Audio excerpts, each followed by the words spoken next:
अस्सलाम वालेकुम, welcome back to my channel learning hub with SR. I am Sahar Kamal and you are watching your own channel.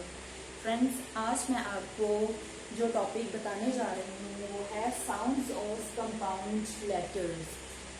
Sounds मतलब जो आवाज़ें हैं वो किनकी, कंपाउंड लेटर्स की। एक लेटर होगा जैसे कि A B C D, English के जो अल्फ़ाबेट्स हैं वो इंडिविजुअली अगर देखा जाए तो वो एक साउंड होता है, लेकिन अगर उनमें से किसी भी टू लेटर्स को उठाकर अगर हम ज्वाइन करें और उन्हें मिलाकर कोई एक साउंड प्रोड्यूस हो तो उसे हम कहेंगे कंपाउंड लेटर्स। जैसा कि उर्दू में अगर हम देखें तो बे एक लेटर है या एक हर्फ है, लेकिन उसके साथ अगर हम ह मिला देंगे तो वो क्या है, भ बन जाएगा। मतलब कि दो हरूफ तहज्जी को मिलाकर अगर एक साउंड प्रोड्यूस हो रहा है तो उसे हम कंपाउंड साउंड कहेंगे। जैसा कि यहाँ देखें इंग्लिश में बी है, बी के साथ हमने एच मिला दिया तो दोनों मिलकर एक साउंड प्रोड्यूस कर रहे हैं जो कि है भ। ठीक है, अगर हम अकेला बी देखें उधर से उर्दू का बे आ जाता है, लेकिन अगर हम बे के साथ ह मिला देंगे तो मिलके ये एक साउंड बनेगा भ। तो देखा जाए दो अलग अलग लेटर्स हैं लेकिन मिलकर एक नया साउंड बना रहे हैं जिसे हम कंपाउंड लेटर का साउंड कहेंगे। तो भ एक साउंड बन गया, तो ये है कंपाउंड साउंड। ऐसे ही अगर सी के साथ एच मिला देंगे तो ये च का साउंड देता है। इसके अलावा ये एक और साउंड भी देगा च। मतलब उर्दू में जो दो हैं च और छ, इन दोनों के लिए इंग्लिश में ये सी एच लिख देंगे तो ये उसका साउंड प्रोड्यूस करेगा। ऐसे ही डी के साथ अगर एच मिलाते हैं तो उसमें उर्दू का साउंड ध भी बनता है और ढ भी बनता है। ओ, ये भी देखें ओ। अब चाहे हम इसके ऊपर पेश डालें या लिख दें तो काफी है। इसी तरह से पी और एच, ह का साउंड भी दे रहा है, पी का पे आ गया अगर हम देखें, और साथ में एच का हे लग गया तो ये फ बन गया। लेकिन एक अगर हम इंग्लिश के हिसाब से देखें तो ये फ का साउंड भी देता है।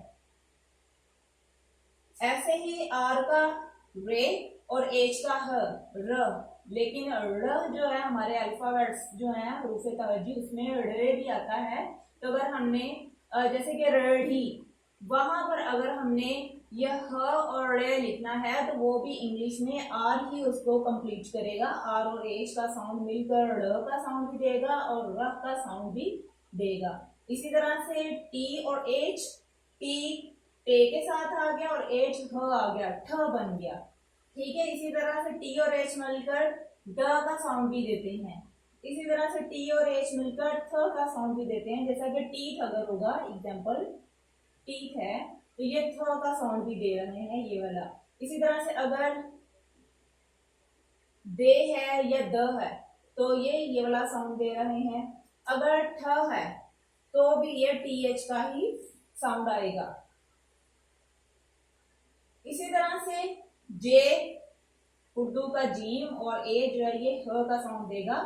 जनरली अगर हम देखें तो जो हे है वो एच का साउंड देता है, बट एक्सेप्शनल केसेस पर ये साउंड्स वेरिएट भी हो सकते हैं। इसी तरह से क जो है के, ये काफ के साथ आ गया, एच की जगह हे आ गया, ख बन गया। लेकिन उर्दू का जो अल्फाबेट है, उर्दू का जो ये एक हुर्फ है ह, सॉरी ख, इधर होता आएगा ख, तो भी यही आएगा के एच। ई के साथ अगर एच मिलाएं तो एफ के साथ एच मिलाएं तो फ, जी के साथ एच मिलाएं तो ये दो साउंड बनेंगे ग और ग, गाइन का भी ग और ग भी। ठीक है, कुछ लोग गाइन और जो गाफ है इन दोनों का साउंड इकट्ठे ही प्रोड्यूस करते हैं। जैसा कि लफ्ज है गलती, उसको गलती पढ़ेंगे, ये पढ़ेंगे गलती, गाफ का साउंड दे देंगे। ठीक है, और जहां पर गाफ होगा वहां पर गायन का साउंड दे देते हैं, उन्हें इसकी सेंस ही नहीं है, तो लिहाजा आप देख लीजिए। इंग्लिश में तो बेशक एक ही चल जाएगा, लेकिन उर्दू में सही से प्रोड्यूस क्या करें।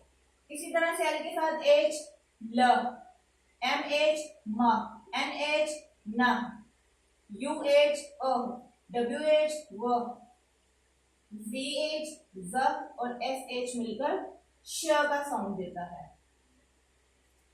ठीक है, यहां पर भ च छ ड और ढ और द और फ का साउंड भी ये देगा और ख का भी, र का भी देगा और ड़ का भी देगा। इसी तरह से थ का भी देगा, द का भी देगा और थ का भी देगा। ये झ ख और ख, यहां भी देख लें राख राख, तो यहां पर अगर राख बोला है तो ख का साउंड आएगा। अगर हमने रुख बोलना है किसी चीज का तो यहां पर ख का आएगा। ठीक है, रुख नहीं आएगा, रुख, ख का साउंड।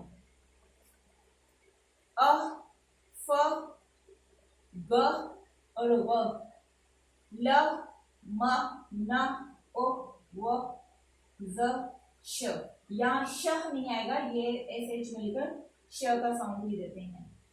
फ्रेंड्स, आज के साथ मैं आपसे इजाज़त चाहती हूँ। वीडियो पसंद आई हो तो लाइक कीजिएगा, मेरे चैनल को सब्सक्राइब कीजिए। मैं माफ़ी चाहती हूँ कि बहुत अरसे बाद मैं ये वीडियो बनाने जा रही हूँ, तो मेरी इस एफर्ट को लाइक कीजिएगा।